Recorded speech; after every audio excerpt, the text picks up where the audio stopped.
Shove this filthy cup down your throat. You're nothing but the rotting ghost that haunts my table. My mother spat that Christmas I single-handedly bankrolled, while Donald flashed his shiny iPhone like a trophy and Helen paraded her fresh MacBook. Fine.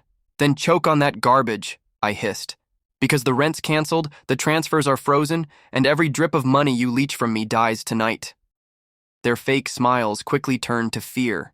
They sat like helpless vultures, holding gifts they never earned, staring at food they could never pay for. Even the Christmas lights seemed to laugh at them, while my cold laughter cut through everything. You think just because you pay the bills, you get to humiliate us? My sister Helen snapped, her freshly unboxed MacBook glowing on her lap. Don't act like a saint, Sam. You're just bitter we finally have something nice.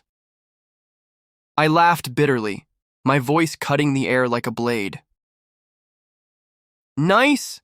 You wouldn't have a damn thing if I didn't cover every rent check, every grocery bill, every hospital copay Mom pretends she can't afford.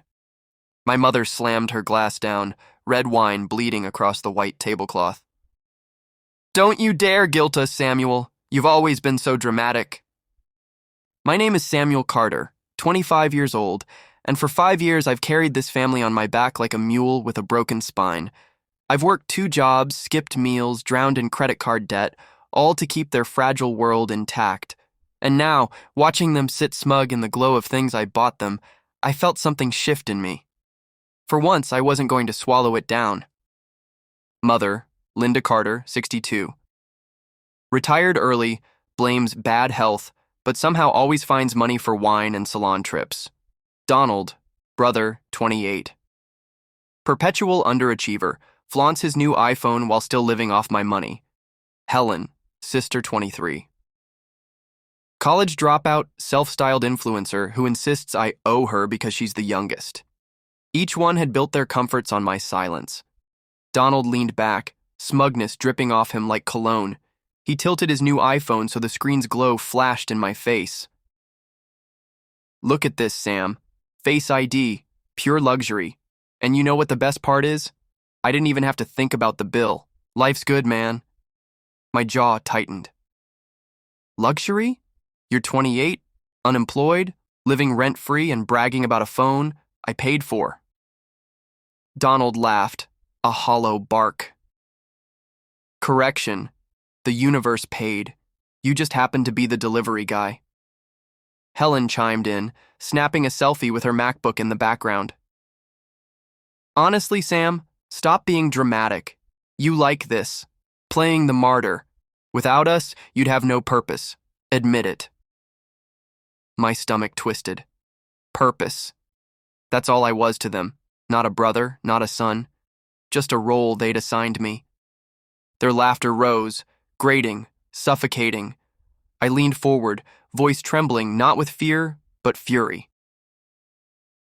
So I'm just a wallet with legs? Helen rolled her eyes. Don't act like a victim. Nobody forced you. You chose this. You always want to be the hero. Mom slammed her glass down, red wine splattering like blood across the white tablecloth. Enough. Stop whining, Samuel. Family sacrifice. Your father sacrificed. Now it's your role. Accept it. That word again. Role. It clanged in my skull, louder than their laughter. I wasn't a son. I wasn't loved. I was cast in a play I never auditioned for. The table blurred as my mind dragged me backward. 5 years. Christmas Eve. Dad had been buried only days before. The house was dark except for the blinking lights of a tree we couldn't afford. I'd just finished a double shift at a warehouse, unloading crates until my hands split open. I stumbled inside, body aching, only to find Donald gone, coping with Vegas parties, posting drunk photos online. Helen sobbing about needing a car for safety, manipulating with crocodile tears. Mom collapsed in the kitchen, bottle of Merlot clutched like oxygen. And me? I was barely 20, standing in front of a funeral director, swiping 3 credit cards until the machine beeped green. Dad's last words haunted me. Take care of them, Sam. You're strong enough. I thought I was honoring him, but really, I was chaining myself. I stood now, pulling my phone from my pocket, voice calm in the storm. You want truth? Fine. The landlord's eviction notices? They're coming straight to you now, because I canceled every transfer. Their laughter evaporated. Donald's face twisted. You, what? You're bluffing! I pressed play on my phone. The landlord's voice boomed in the room. Final notice, payment overdue, vacate by January 1st. Donald's smirk collapsed into horror. I turned to Mom.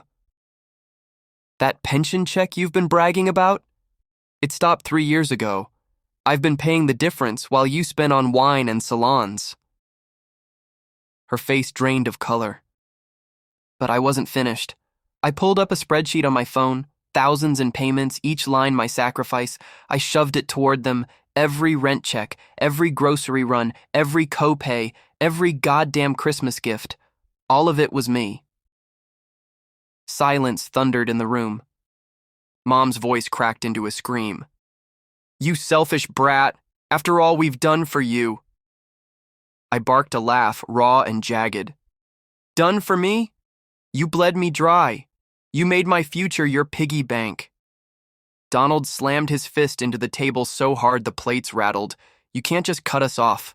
We'll lose everything. I leaned closer, eyes burning into his. Then maybe for once, you'll actually work for something. Helen's mascara smeared as tears streaked down her cheeks. Sam, I swear, I didn't know it was this bad. I cut her off, voice like ice. You all knew. You just didn't care. The words landed heavier than any shout. For the first time in years, they were silent. I slid my coat from the chair, my movements deliberate. Final. Merry Christmas. Enjoy your toys while they last, because this year, you'll pay for them yourselves. Mom spat venom. If your father were alive, he'd be ashamed of you. That stopped me cold. I turned, eyes blazing. No, Mom. He'd be ashamed of you for turning his death into my prison. Her mouth opened, but no words came. Donald sank back into his chair, fists unclenching. Helen sobbed quietly, whispering apologies that sounded hollow even to her. For once, I had the final word. The front door closed behind me, sealing them in their silence. The night air bit my skin, but it felt purer than anything inside that house. I walked past glowing homes, the sound of distant carols drifting in the wind. Inside those windows were families laughing unbroken. Mine had shattered long ago. My phone buzzed. Call after call, text after text. I powered it off and slipped it into my pocket. At a diner a few blocks away, I sat in a corner booth. The waitress, weary but kind, set down a plate of pancakes.